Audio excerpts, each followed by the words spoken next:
The emergency alarms screamed through Velcor Station like wounded animals. Children cried in corridors while their parents grabbed them and ran toward the escape pods.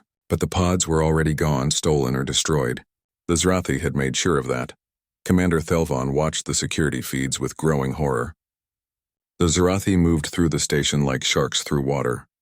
They were massive creatures, 8 feet tall with 4 arms and teeth that could bite through steel.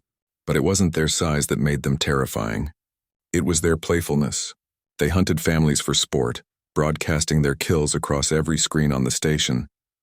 "Please," Thelvon whispered into his communicator, "someone help us." 20 light-years away, the Galactic Council chamber erupted in chaos. Representatives from 40 species shouted over each other. The massive viewing screen showed live feeds from Velcor Station. A Zrathi warrior held a small Zenthari child by the throat, grinning at the camera. "We must negotiate." Ambassador Takora slammed her 6-fingered hand on her desk. Her blue skin had gone pale. "Send them what they want. Supplies, ships, credits, whatever stops this." "Agreed." Ambassador Volm clicked his mandibles nervously. "This is standard protocol. We give them tribute. They leave. Everyone survives." The Council had handled situations like this before. Pirates, raiders, aggressive species. The solution was always the same. Calculate the cost of tribute versus the cost of conflict. Tribute was always cheaper. The galaxy had kept peace this way for 3,000 years. But in the back corner of the chamber, at the newest seat, Ambassador Elena Vargas sat perfectly still. Her dark eyes watched the screen without blinking. Her hands rested on her desk, but her knuckles had turned white from gripping the edge. "Ambassador Vargas," the Council speaker's voice broke through the noise. "Earth has observer status in this matter. What is humanity's position?" Every eye in the chamber turned to her. Humans were still newcomers, only 30 years in galactic society. They were known as excellent engineers and passionate artists. They built beautiful ships and composed moving music. They seemed so peaceful, so eager to fit in. Elena stood slowly. Her voice was quiet but clear. "I need 24 hours to consult with my government." 24 hours? Takora's voice rose in pitch. 40,000 beings are dying right now. "Then I suggest you begin your negotiations," Elena said. "Earth will have an answer in 24 hours. She sat down and closed her eyes. Her hand moved to a small device on her wrist. She pressed it twice. On Earth, 3 billion light-years away, alarms began to sound in classified military installations that most humans didn't even know existed. Back on Velcor Station, the Zrathi leader called himself Kreshtar the Render. He stood in the station's central plaza, surrounded by bodies. His warriors had rounded up 500 civilians and forced them to kneel. Cameras captured everything. "Galaxy," Kreshtar spoke in broken galactic common. "You watch, you see. Zrathi are strong. You are weak. You give us 10,000 supply containers. You give us 50 ships. You give us free passage through all sectors. Or we kill 10 hostages every hour. Starting now." He grabbed an elderly Kasari merchant and snapped his neck like a twig. The crowd of hostages screamed. Kreshtar laughed, and his warriors laughed with him. This was entertainment to them. The Council worked through the night. They calculated supply costs. They argued about which species would contribute which ships. They drafted agreements and prepared tribute contracts. This was what they did. This was civilization. Elena didn't sleep. She stood in Earth's embassy, in a secure room, watching reports flood in from humanity's intelligence networks. The Zrathi weren't just raiders. They were genocidal. They had destroyed 6 civilizations in the past decade. They killed because they enjoyed it, and the galaxy had paid them to go away every single time. Her communicator buzzed. A message from Earth's Security Council. Authorization granted. Rules of engagement transmitted. Asset deployment approved. She read the mission parameters twice. Then she walked back to the Council chamber. 24 hours after the massacre began, the Galactic Council had their tribute ready. 10,000 containers of supplies sat in cargo haulers. 50 decommissioned but functional ships waited at the designated coordinates. The Council was proud. They had moved quickly. They would save lives. Elena walked to the center of the chamber. The exhausted representatives looked at her hopefully. Surely Earth would contribute something. Humans were compassionate after all. "The tribute won't be necessary," Elena said quietly. Silence fell across the chamber. "Excuse me?" The speaker blinked his 3 eyes in confusion. Earth does not negotiate with terrorists, Elena continued. Her voice was steady, almost gentle. We don't pay tribute to murderers. We don't reward violence against civilians. We end it. Takora stood up so fast her chair fell over. You can't be serious. They'll kill everyone. They were going to kill them anyway, Elena said. That's what killers do. It's what they enjoy. Paying them doesn't stop them. It just teaches them that murder works. This is madness. Volm's voice was nearly a shriek. What are you going to do? Elena's face was calm, but something burned behind her eyes. Something old and terrible and determined. We're going to handle this. Humanity's way. At that moment, 3 ships broke orbit around Earth. They were not the sleek trading vessels the galaxy knew. They were angular, brutal things covered in armor plating. Their names were painted on their hulls in human script: reckoning, absolute justice, and no mercy. The Zarathi intercepted the human communications. They laughed. They broadcast their response by executing 50 hostages at once, tossing their bodies out of airlocks. Come die, mammals, Kreshtar sent. Come be entertainment. The human fleet arrived at Velcor Station 72 hours after the massacre began. 3 ships against a Zarathi force that had taken an entire station. The galaxy watched and wondered what humanity could possibly do. The ships took up position around the station, and then they simply stopped. No communication, no demands. They just waited in the darkness of space like patient wolves. Inside Velcor Station, Kreshitar looked at his warriors and grinned. The humans come to negotiate after all. How disappointing. But in the shadows of the station's damaged hull, 47 small pods had already attached themselves silently. Inside those pods, men and women checked their weapons one last time. They had one job. They had done this job before in humanity's darker centuries. Now they would do it again, for the last time, they hoped. But they would do it as many times as necessary. The galaxy was about to learn what humans meant by justice. The Galactic Council chamber felt different now. Fear had replaced the usual diplomatic calm. Representatives whispered to each other and kept glancing at Ambassador Vargas. She stood at the central podium, her hands clasped behind her back like a soldier at attention. You don't understand what you're doing, Takora pleaded. Her voice had lost its angry edge and become desperate. The Zarathi will slaughter everyone on that station. Every child, every elder, everyone. Elena nodded slowly. I know what they'll try to do. But Ambassador, I need you to understand something about humans. We have one absolute rule. We don't negotiate with terrorists, ever. The word terrorist didn't translate well into Galactic Common. The closest meaning was violence merchant, but even that felt wrong. The galaxy had raiders and pirates, but they had never developed the concept of ideological violence, of killing civilians to achieve political goals. Let me explain, Elena continued. She pulled up a holographic display. 400 years ago on Earth, my people faced groups who used violence against civilians to force governments to give them what they wanted. At first we negotiated. We paid ransoms. We made deals. The images showed Earth's bloody history, bombings, hijackings, hostage situations. The gallery was silent, and what happened? Volm asked quietly. It got worse, Elena said. Every time we paid, every time we negotiated, we taught them that killing innocents works. So they did it more. The violence spread like a disease, until we learned the hard way. The only way to stop someone who murders civilians is to make sure they can never do it again. You mean kill them, the speaker said. Yes. Elena didn't look away. I mean remove them as a threat permanently.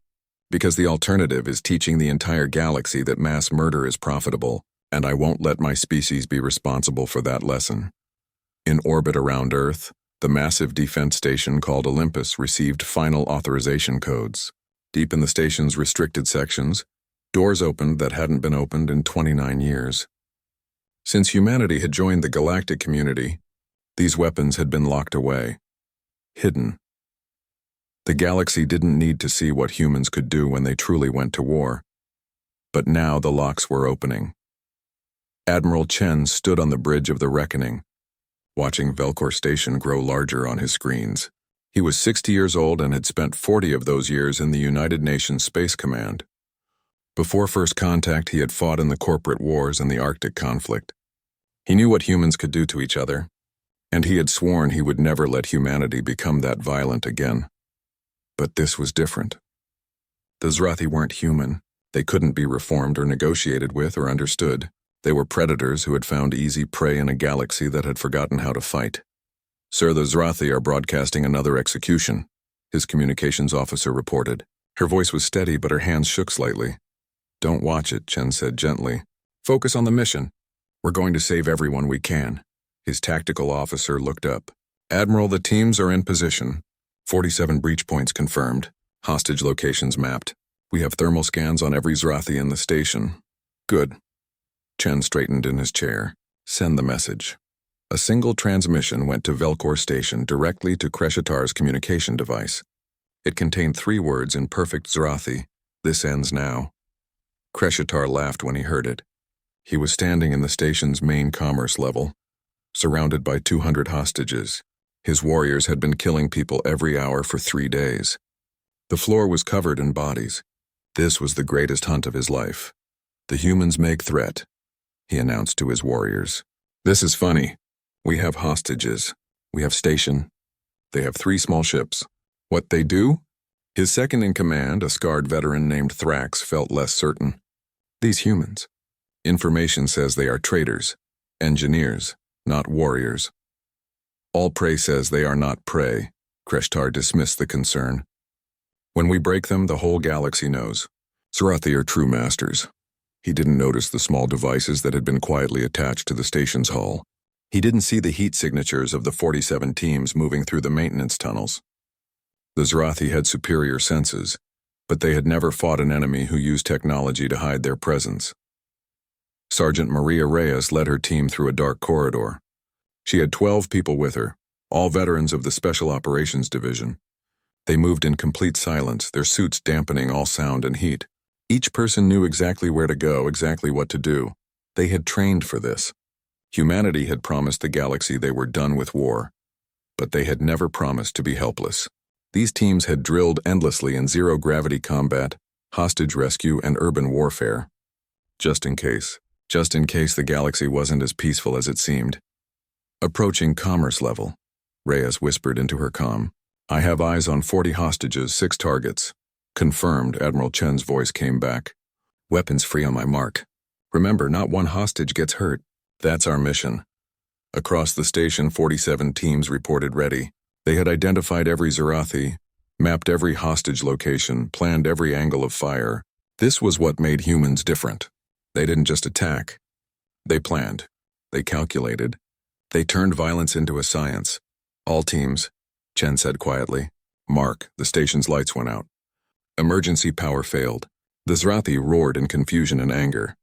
Hostages screamed. And in that moment of darkness, humanity went to work. Reyes and her team burst through 3 different doors at once. Night vision made the darkness meaningless. The Zrathi were highlighted in green on her display. The hostages were marked in blue.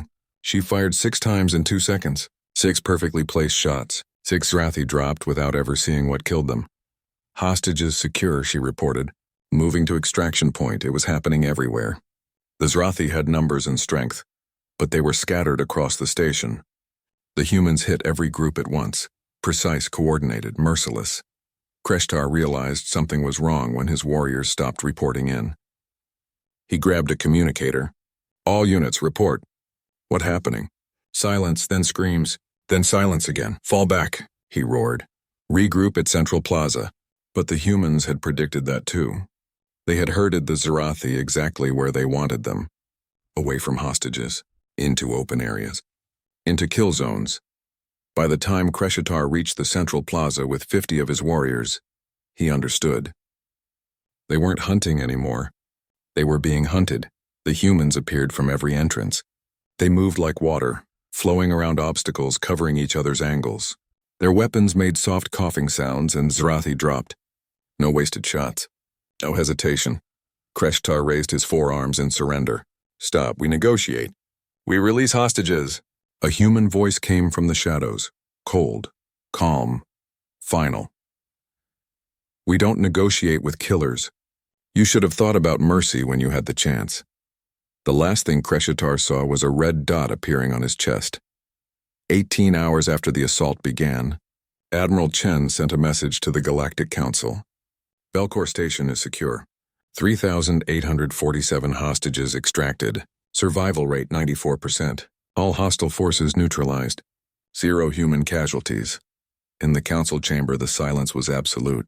They had watched the feeds. They had seen efficiency that looked like magic. The humans had moved through that station like surgical instruments, cutting away disease while leaving healthy tissue untouched. Neutralized? Tikora asked weakly. You mean captured? No, Elena said. I mean neutralized. The galaxy began to understand what humanity meant by justice. The Kasari child's name was Lyra. She was 7 years old and had been hiding in a storage closet for 2 days. She heard the screaming outside, heard the terrible laughter of the Zrathi, heard the sounds of people dying. Her mother had pushed her into the closet and locked the door. That was the last time Lyra saw her. Now someone was opening the door. Lyra pressed herself into the corner and tried not to cry. The door slid open and a light blinded her. She covered her eyes. It's okay, a voice said softly. We're here to help. When her eyes adjusted, Lyra saw a human in strange black armor. The armor made the human look scary, but the voice was kind. The human took off the helmet and Lyra saw it was a woman with kind eyes. My name is Maria, the woman said. What's your name? Lyra, she whispered. That's a beautiful name. Lyra, I'm going to get you somewhere safe, okay? Can you be brave for me? Lyra nodded. Maria picked her up gently and carried her through the corridor. Lyra saw bodies on the floor. Big bodies with 4 arms, Zrathi. They weren't moving. Don't look, Maria said gently, turning Lyra's head away. Just hold on to me. They reached a shuttle bay where other humans were gathering survivors. Hundreds of people, all different species, all crying or in shock. Medical teams rushed around helping the injured. Maria handed Lyra to a medic and smiled. You're safe now. Then Maria's communication device made a sound. Her face changed. The kindness was still there, but something else appeared too. Something cold and sharp. She put her helmet back on and ran back into the station. Lyra watched her go. 3 minutes later, Lyra heard the sound of gunfire. Maria was killing more Zrathi. The same person who had been so gentle was now so deadly. Lyra didn't understand how someone could be both things at once, but that was humanity. They could be both. In the command center, Admiral Chen watched the tactical display. Green dots represented his teams. Red dots were Zrathi. Blue dots were hostages. The reds were going out one by one. The blues were moving to safe zones.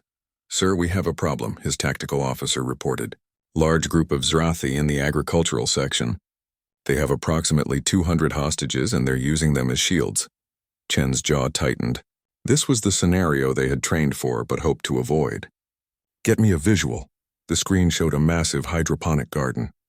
Zrathi warriors stood among terrified civilians, their weapons pointed at hostage heads. The Zrathi leader in that section was smart. He had learned from the others' mistakes. Human soldiers, the Zrathi called out. I know you here. You come close, I kill 10 hostages. You try your tricks, I kill all hostages. You leave this section to me or everyone dies. Chen studied the layout.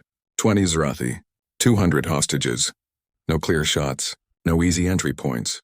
In old Earth wars, this would have been called an impossible situation. Negotiators would have spent hours talking, trying to find a peaceful solution. But Chen had learned from history. Negotiating with hostage-takers only worked if they valued their own lives more than they valued killing. The Zrathi didn't. They would kill the hostages anyway, eventually.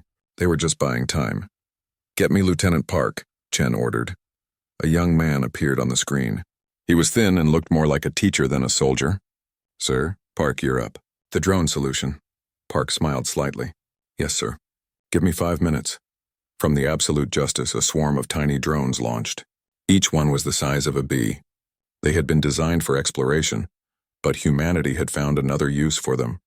They flew silently into the agricultural section through air vents. Hundreds of them spreading out, finding positions. The Zrathi leader didn't notice them. He was too busy watching the doors, expecting human soldiers to burst through. That was his mistake. Humans didn't fight fair. They fought to win. Drones in position, Park reported. I have clear identification on all targets. Hostages mapped. Ready on your order. Do it, Chen said. The drones moved at the same instant. Each one flew directly at a specific target, guided by artificial intelligence that could calculate trajectories faster than any living mind. They struck the Zrathi in their eyes, their breathing holes, their soft spots. Tiny explosives detonated. The Zrathi leader roared in pain as drones destroyed his vision. His warriors stumbled, blind and confused. And that's when the human teams burst through every entrance at once. It was over in 30 seconds. 20 Zrathi dead. 200 hostages safe. Not one civilian harmed. The galaxy watched the video feeds in stunned silence.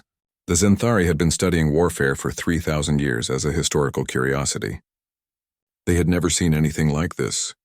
The precision, the technology, the absolute refusal to accept an impossible situation. They fight like machines, one observer whispered. No emotion, just efficiency. But that wasn't quite right. There was emotion. It just wasn't anger or rage. It was something colder, determination, purpose. The humans weren't enjoying this. They were doing a job, a terrible, necessary job. On Velcor Station, Sergeant Reyes found the station commander, Thelvon, huddled in a destroyed office. He had been hiding for 3 days, listening to his people die, unable to help them. Commander, Reyes said gently, it's over. The Zrathi are dead. Everyone who survived is being evacuated. Thelvon looked up with empty eyes. How many? 3,847 survivors. There were 40,000 on this station. Reyes took off her helmet. Her face was tired, sad. I know. I'm sorry we didn't get here sooner. You saved thousands, Thelvon said. Why do humans look so sad when you win? Reyes was quiet for a moment. Because we remember what losing looks like. We remember what it's like to be helpless while people die. We never wanted to be soldiers again. But someone had to stop them. She helped Thelvon to his feet and guided him to the evacuation shuttles. Behind them, human teams were already beginning the grim work of identifying bodies, collecting evidence, documenting everything. This would be remembered. The dead would not be forgotten. On the bridge of the reckoning, Admiral Chen received a priority message. His face went pale as he read it. He called Ambassador Vargas immediately. Ambassador, we have a problem. Long-range sensors detected a massive Zrathi fleet. 300 ships. They're heading toward human space. On the council viewing screens, Elena's face appeared. Every representative watched her, waiting to see if she would show fear. Instead, she smiled. It wasn't a happy smile. It was the smile of someone who had expected this and was ready. Admiral Chen, bring our people home. All of them. Every human in the border colonies. Ma'am, there are 2 million humans in those colonies. Then we better start moving them now. She paused. And Admiral? Activate the reserve fleet, all of it. If the Zrathi want war, we'll give them one they'll never forget. She turned to address the Galactic Council. The Zrathi Armada is heading for Proxima Centauri. They plan to destroy a human colony as revenge. They're making it public, broadcasting their approach, making it a spectacle. You must evacuate. Takora stood up. 300 ships! You can't fight that many. Elena's eyes were hard. We won't evacuate. We'll defend, and we'll show the galaxy what happens when someone threatens human civilians. This is madness, Volm whispered. No, Elena said quietly. This is teaching. The galaxy needs to learn that genocide has consequences. Real consequences. The Zrathi have destroyed 6 civilizations because you paid them to go away. That ends now, she leaned forward. I want every species in this galaxy to understand. Harm civilians, face humanity. There will be no negotiation. No mercy, no second chances. We will find you. We will stop you. And we will make sure you never hurt anyone ever again. The council chamber was silent. They realized they were watching history change. For 3,000 years, the galaxy had maintained peace through appeasement. Now humanity was introducing a new concept. Deterrence. But deterrence only worked if you could back it up. 300 Zrathi ships were coming. The galaxy was about to find out if humanity's threats were empty, or if they truly had the strength to enforce their new doctrine. In orbit around Earth, the hidden military stations came fully online. Ships that had been disguised as cargo haulers shed their false hulls. Weapons platforms that had been listed as research stations revealed their true purpose. The reserve fleet assembled. 47 human warships prepared to face 300 Zrathi vessels. The odds were not good, but humans had never been very good at accepting odds. The evacuation of Proxima Centauri didn't happen. Governor Sarah Martinez stood in the colony's command center and watched the streams of messages from Earth. Every message said the same thing. Evacuate. Leave, run. She deleted them all. Governor, her security chief said nervously, Earth Command is ordering evacuation. 300 Zrathi ships are coming. We have 48 hours. Then we have 48 hours to get ready, Sarah said calmly. She had been a Marine before becoming a colonial governor. She knew how to fight. Send a message to every able-bodied adult. Military training starts in 1 hour. We're not running. But Governor, my parents ran from the corporate wars, Sarah interrupted. They spent 5 years in refugee camps. They told me stories about what happens to refugees. The lucky ones survive. The unlucky ones wish they hadn't. I will not put 2 million people through that. We stand, we fight, and if we die protecting our homes. The security chief looked at her for a long moment, then nodded. Yes, ma'am. I'll spread the word. Within hours, Proxima Centauri transformed. Civilian buildings became bunkers. Gardens became weapons caches. Schools became command centers. The civilians trained in basic combat, learning to shoot, to take cover, to follow orders. Not everyone would fight, but everyone would know how to survive. And in orbit, the human defense fleet assembled, 47 ships. They looked small against the vastness of space. Against 300 Zrathi vessels, they looked like toys. Admiral Chen stood on the bridge of the Reckoning and studied the tactical display. The Zrathi fleet would arrive in 36 hours. His fleet was outnumbered 6-1. In any conventional battle, they would be destroyed. Good thing humans rarely fought conventional battles. Status on the minefield? He asked. Deployed and active, sir, his tactical officer reported. 4,000 autonomous mines spread across the system. They're in stealth mode. The Zrathi won't see them until it's too late. And the railgun platforms? Hidden on 12 asteroids. Power signatures masked. They look like mining equipment, Chen nodded. Humanity had learned from centuries of warfare. You didn't meet a superior force head-on. You made them fight on your terms in terrain that favored you. With weapons they didn't expect. The Zrathi didn't know they were flying into a trap. Across the galaxy, the Zrathi armada moved through space like a swarm of locusts. The ships were massive, built from salvaged technology and stolen resources. Each one carried hundreds of warriors eager for revenge. The humans had embarrassed them at Velcor. Now they would show the galaxy what happened to species who defied the Zrathi. War leader Thrax stood at the command center of the flagship. He was old for a Zrathi, scarred from 100 battles. He had conquered 4 species and destroyed dozens of colonies. This would be his greatest victory. How long until we reach the human colony? He demanded. 30 hours, his navigator responded. Good. Send a message to the colony. Tell them we are coming. Tell them we will kill every human there. Men, women, children. All of them. Broadcast it across the galaxy. Let everyone see what happens when you fight the Zrathi. The message went out. The galaxy watched in horror as the Zrathi broadcasted their genocidal intentions. Some species called for the Council to intervene. Others demanded humanity surrender. A few quietly hoped the humans had a miracle. On Earth, the Security Council met in emergency session. General Morrison, head of the UNSC, stood before the holographic displays of world leaders. The Zrathi are broadcasting their approach, he said grimly. They want everyone to watch. They're 300 ships strong. Our fleet at Proxima is 47 vessels. Can we win? The president asked, conventionally. Notice Morrison pulled up battle simulations. But we're not fighting conventionally. We've had 30 years to prepare for this. We've hidden weapons throughout the system. We've trained for this exact scenario. And most importantly, we have something the Zrathi don't.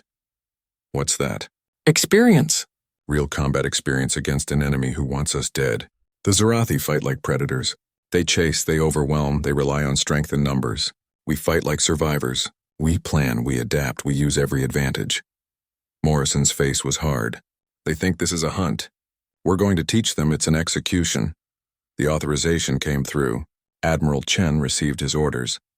Weapons free, rules of engagement suspended. Objective is complete elimination of the Zrathi threat. No prisoners, no mercy. End this. Chen gathered his captains on a secure channel. 46 faces appeared on his screen, commanding officers from all over human space. Some were veterans like him. Some were young, commanding their first ships. All of them knew what was coming. They outnumber us 6-1, Chen said. They have bigger ships, more weapons. They think they've already won. But we have one advantage they can't match. We've spent centuries learning how to kill things bigger and stronger than us. Elephants, whales, each other. We're really good at it. Some of the captains smiled grimly. Here's how this works, Chen continued. They'll enter the system in formation, expecting to overwhelm us. When they cross the outer marker, the mines activate. That'll break their formation. Then the railgun platforms open up. That'll force them toward us. Then we engage with the fleet. Fast strikes, hit and run, never let them get a solid target lock. And if they get through all that? A young captain asked. Then we go to Plan B, Chen said. The planet has surface-to-space weapons. The civilians are armed. We turn the entire system into a meat grinder. We make them pay for every meter. And when it's over, either we've won or we've hurt them so badly that humanity will finish the job with the next fleet. He looked at each face on the screen. I won't lie to you. Some of us won't survive this. Maybe none of us will, but we're protecting 2 million civilians. We're teaching the galaxy that humanity doesn't back down, and we're making sure the Zrathi never threaten anyone again. That's worth dying for. The captains nodded. They knew the price. They had known it when they joined the military. Some things were worth fighting for. Some things were worth dying for. 28 hours later, the Zrathi fleet entered the Proxima Centauri system. They came in a massive formation, their ships blotting out the stars. War leader Thrax stood at his command station and grinned. Soon the killing would begin. Then the universe exploded. 4,000 mines activated simultaneously. They were simple devices, just nuclear warheads attached to propulsion systems and targeting computers. But they didn't need to be complex. They just needed to get close. The mines swarmed the Zrathi fleet like angry bees. The Zrathi point defense system shot down hundreds, but there were too many. Explosions rippled through the formation.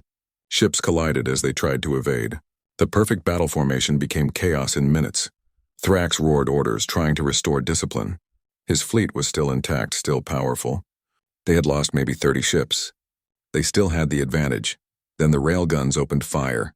12 asteroids revealed hidden weapons platforms. The railguns accelerated tungsten projectiles to a significant fraction of light speed. At those velocities, they didn't need explosives. Kinetic energy alone could punch through any shield, any armor. A railgun slug hit the Zrathi flagship's escort and tore it in half. Another slug destroyed 3 ships in a line. The Zrathi had never seen weapons like this. Their ships were designed to fight energy weapons and missiles, not solid projectiles moving at relativistic speeds. Return fire, Thrax screamed. Destroy those platforms. The Zrathi fleet began to turn toward the asteroids. That's when the human fleet attacked. 47 ships emerged from the shadow of Proxima Centauri's gas giant. They were smaller than the Zrathi vessels, but faster.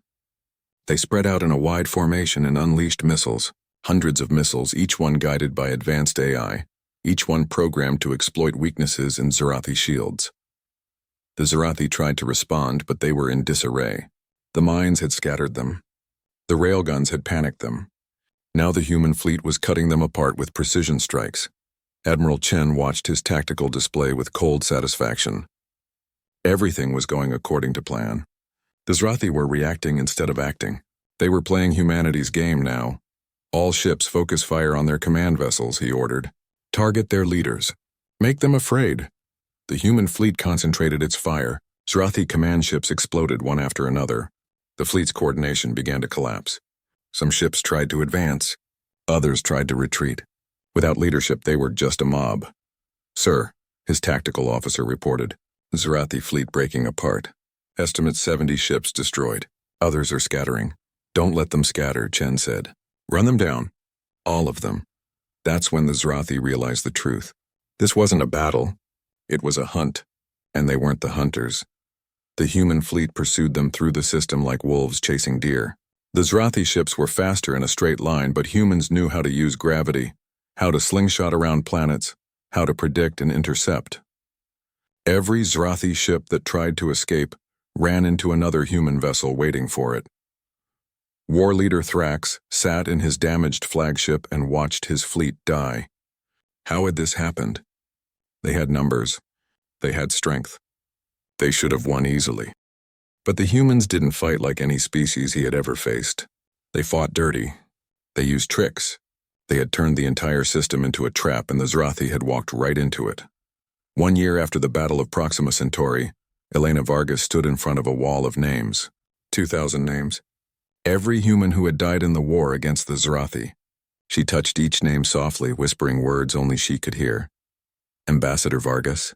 Elena turned to see a small Kasari child holding her mother's hand. She recognized them immediately, Lyra and her mother Shira. They had both survived Velcor Station, though Shira had spent months recovering from her injuries. "Hello, Lyra," Elena said gently. She knelt down to the child's level. "How are you?" Lyra didn't answer with words. She just stepped forward and hugged Elena tightly. Shira's eyes filled with tears. "We came to say thank you," Shira said. "Every year on this day we will come. We will remember." Elena nodded, unable to speak for a moment. This was why humanity had fought. Not for glory or conquest, for children like Lyra who deserved to grow up safe. "Your people saved us," Shira continued. "You didn't have to. We weren't your responsibility. But you came anyway." "We came because it was right," Elena said quietly. "And because we know what it's like to lose everything to violence. We couldn't let it happen again if we could stop it." They stood together in silence, reading the names of the dead. Heroes who would never see the peace they had fought for. Across the galaxy, things had changed. The destruction of the Zrathi Armada had sent shockwaves through every civilization. Species that had operated through intimidation suddenly found themselves facing consequences. The Krell Raiders had attacked a mining colony 2 months after Proxima. The human fleet had arrived within hours and eliminated them completely. No negotiations. No warnings. Just swift justice. After that, raider attacks dropped by 90%. Pirates who had terrorized trade routes for decades simply disappeared. Some turned to honest work. Others fled to the Outer Rim. None wanted to face humanity's wrath, but the galaxy's reaction was divided. In the Galactic Council chamber, the debate had raged for months. Some species called humans saviors. Others called them dangerous warmongers. Ambassador Takora stood before the council and made her argument. "Humanity has changed the fundamental nature of galactic society. For 3,000 years we maintained peace through diplomacy. Now we have war, death, conflict." Elena stood to respond. She looked tired. The past year had aged her, but her voice was still strong. "With respect, Ambassador, you didn't have peace. You had appeasement. You paid predators to hunt someone else. You closed your eyes to genocide because it was easier than fighting. That's not peace. That's cowardice." The chamber erupted in angry shouts. Elena waited for silence. "I know this is hard to hear," she continued. "I know many of you want to return to the way things were, but that way led to 6 civilizations being destroyed. That way led to Velcor Station. The Zrathi weren't the only predators out there. They were just the most bold." She pulled up statistics on the display. In the year since Proxima, attacks on civilian populations have dropped 92%. Piracy is down 87%. Trade has increased 40%, because merchants aren't afraid of being raided. You tell me that's not peace? Ambassador Volm clicked his mandibles nervously. But at what cost? You've militarized the entire galaxy. Everyone is building weapons now. Good, Elena said bluntly. The galaxy should be able to defend itself. For too long you've been sheep hoping the wolves would be satisfied with someone else. Now you're learning to be sheepdogs. That's not militarization, that's maturity. After months of debate, the Council passed what became known as the Velcor Protocols. The rules were simple. Diplomatic solutions would be pursued for all conflicts, but violence against civilians would be met with immediate force. No negotiations, no ransoms, no appeasement. 20 species volunteered ships for a joint peacekeeping force. Human officers trained them in tactics, strategy, and the grim business of combat. The galaxy was learning to fight, not for conquest, but for protection. On Earth, Elena finally retired from her position as ambassador. She had done what she came to do. She had changed the galaxy.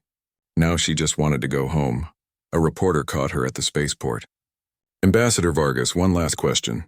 Do you regret the violence? The deaths? The way things happened? Elena was quiet for a long moment.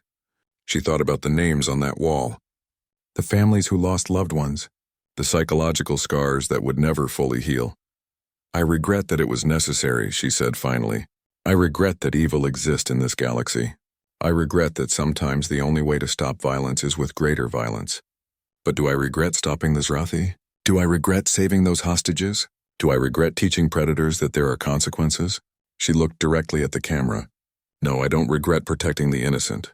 That's the burden humans carry. We remember what it costs to forget." She walked away, leaving the reporter speechless.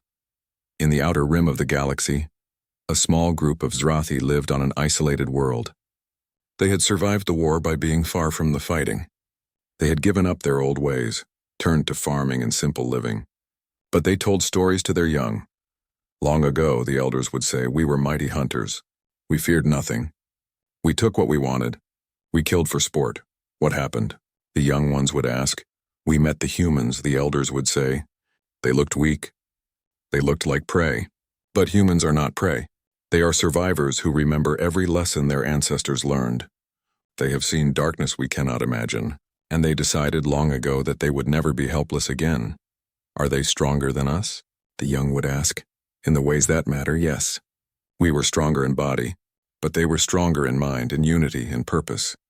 They fight not with rage but with cold determination, and when they decide you are a threat that must end, there is no negotiation, only justice." The young Zrathi would listen and learn, and they would never forget the warning. Never hunt the humans. Never threaten those they protect. Because humans remember, and humans do not forgive those who harm the innocent. On a human colony world, an old man sat with his grandson watching the sunset. The boy was reading a history book about the Zrathi War. He looked up at his grandfather with curious eyes. "Grandpa, were you at Proxima?" The old man nodded. He had been a gunner on the Absolute Justice. He still had nightmares sometimes about the battle, about the friends who hadn't come home. "Did we do the right thing?" the boy asked. "Some of my teachers say we were too violent, that we should have tried harder to make peace." The old man looked at his grandson for a long moment. "Let me ask you something. If someone was hurting your little sister, would you try to negotiate with them? Would you offer them things to make them stop?" "No," the boy said immediately. "I'd protect her, that's what we did," the grandfather said. "We protected people who couldn't protect themselves. We stopped evil when no one else would." "Was it violent?" "Yes." "Was it terrible?" "Yes, but it was necessary." He put his arm around his grandson. "The galaxy is safer now because we fought. Children like you can grow up without fearing monsters. That's worth the nightmares I have. That's worth the friends I lost. Are we the scary ones now?" the boy asked quietly. The old man smiled sadly. "No, son. We're the ones who scare the scary ones, and we do it so everyone else can sleep safely at night. That's the human burden. That's the human gift." In orbit around Earth, 3 ships hung in the darkness. The Reckoning, Absolute Justice, and No Mercy. They had been refitted, upgraded, maintained. They weren't museums. They were on standby, just in case. Because humanity had learned the hard way that peace must be defended, that evil exists and must be opposed, that sometimes the only way to prevent violence is to be ready to meet it with overwhelming force. At Velcor Station, now rebuilt and thriving again, a monument stood in the central plaza. It was made of black stone and inscribed in 47 languages. The words were simple but powerful. "Here stands a warning to the galaxy. Harm the innocent and face those who remember what evil looks like. Humans don't negotiate with killers because humans know killers never stop at one massacre. This station was saved by those who understood that some things are worth fighting for. Remember the fallen. Honor the survivors. And never forget the lesson. Peace is not the absence of violence. It is the presence of justice." Every day, thousands of beings from dozens of species would stop and read those words. Some would weep, remembering loved ones lost. Some would nod in agreement. Some would argue about the philosophy, but all of them understood the truth. The galaxy had changed. For 3,000 years, they had maintained peace through weakness. Now they were learning to maintain it through strength. The galaxy had stood in horror as humans unleashed their capacity for violence. But now the galaxy stood protected. Protected by a species that knew the cost of peace. A species that would never negotiate with killers. A species that remembered. Humanity had brought an old Earth saying to the stars, "Si vis pacem para bellum." If you want peace, prepare for war. The galaxy had learned that lesson in blood and fire, and it would never forget. On Earth, Elena Vargas walked through a park near her childhood home. Children played. Couples laughed. Life continued in peace. She